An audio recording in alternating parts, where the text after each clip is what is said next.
Welcome to 1-2 Tuition Let the Cat Out of the Bag, Episode 6 Singapore Student Guide. Sleep well, eat well, excel. Your 1% Improvement Plan. Welcome, curious minds, to another deep dive. Today we're going to tackle something that, well, many of you know firsthand, especially if you're in Singapore.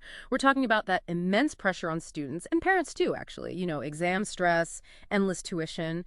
But what if there's a better way, a more holistic approach to not just cope, but really excel? That's exactly what we're getting into. Our source for this is fantastic. It's called the Singapore Student Guide. Sleep well, eat well, excel. Your 1% improvement plan is provided by 1-2 Tuition. And, our mission here is to look past that old idea, the myth that just studying more hours automatically means better grades.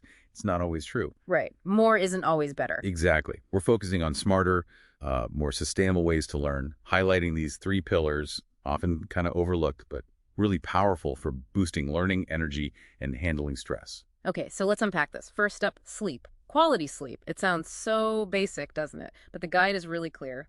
This isn't a luxury item. Oh, absolutely not. It's presented as completely non-negotiable for, critical brain functions. Like memory, right, and focus. Precisely. Memory consolidation, that's huge. Your brain literally processes and stores what you learn during the day while you sleep deeply. And focus, definitely. Plus, emotional regulation. So important for dealing with exam stress without, totally melting down. Makes sense. So what does the guide actually suggest? Any practical tips for, say, a super busy student here? Yeah, it gets really practical. Things like dimming your lights maybe an hour before you plan to sleep, making sure your room is properly dark, like really dark, even for short naps, it seems. Basically creating an environment that signals rest time to your brain. That's interesting because, juggling school, CCAs, tuition, the temptation to pull an all-nighter before a big test must be huge. Oh, it is. But the guide tackles that head on. It argues pretty convincingly, I think, that sleep deprivation actually wrecks your cognitive function. Your memory recall suffers, decision-making gets slower. You might feel like you put the hours in, but the quality just isn't there. Smart rest is strategic. Okay, strategic rest. Got it. So once your brain is rested, what about fuel?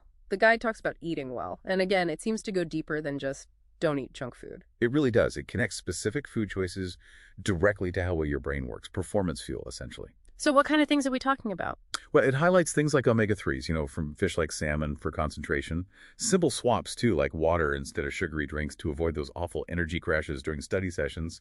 It even looks at local foods, like making kaya toast a bit healthier, maybe whole grain bread, less sugar, little tweaks for sustained energy. That's really helpful. Choosing premium fuel, like you said. Yeah. Okay, so we've got sleep, we've got nutrition. What holds it all together? The guide mentions this 1% improvement plan. What's that about? It sounds intriguing. It really is. I think it's kind of the core idea, tying everything together. It's not about massive, overwhelming changes. It's about making tiny, consistent improvements. Just 1% better each day. 1%, that sounds manageable. Exactly. But the power is in the consistency. Compounding interest, but for your habits and skills.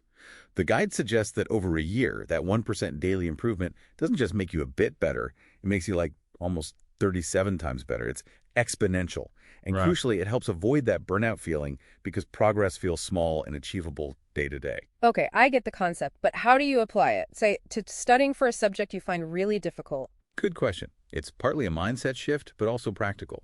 So for that tough subject, maybe it's spending just 1% more time thinking about how you're trying to understand a concept, not just drilling it. Or maybe identifying one tiny flaw in how you approach certain problems and working just on that for the day. It's about being deliberate with small steps. That consistency builds momentum and makes it feel, motivating.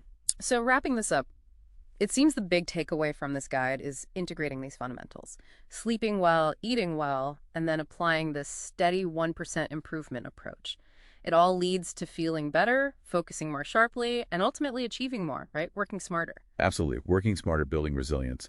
And, the really powerful thought here, these aren't just exam tactics. This is a framework for life, really. Ah, that's a great point. Yeah, think about how applying these principles consistently. Good rest, good fuel, steady improvement can unlock your potential way beyond academics. It's about building sustainable habits for overall well-being and growth, turning that pressure into genuine strength.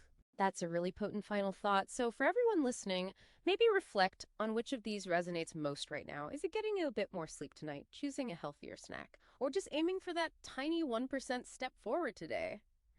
Thanks for joining us for this deep dive. Thank you for listening.